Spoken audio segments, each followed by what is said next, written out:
कि यहाँ आपको बताएं कि ईरान ने अमेरिका के साथ मुज़ाकरात में अपने हुर्मस और जोहरी प्रोग्राम पर कोई बात ना करने का ऐलान कर दिया।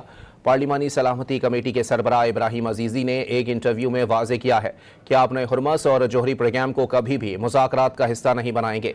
उन्होंने ये भी बावर कराया कि अगर अमरीकी नाकाबंदी ख़त्म की जाती है तो ईरान के उसूल और ज़वाबित के तहत अपने हुर्मस से जहाज़ों को गुजरने की इजाज़त दी जाएगी, लेकिन दुश्मनों और फ़ौजी आमद-ओ-रफ्त की हरगिज़ इजाज़त नहीं होगी।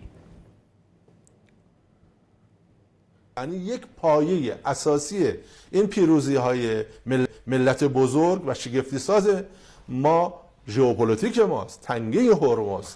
ما این رو هرگز مثل اصلی توی مذاکره نمیبریم. آنچه که الان بنا هست این که چنانچه محاصره آمریکایی ها برداشته شد با ترتیباتی که جمهوری اسلامی ایران منظور میکنه تردد از تنگه هرمز اون هم غیر نظامی غیر متخاصم صورت بگیره. چون دیدم میگن آقا باز شدن تنگه، برگشتن تنگه به روال قبل به اون معنا نیست. به اون معنا نیست که اصلا تاکید ماست، ملت ماست و اراده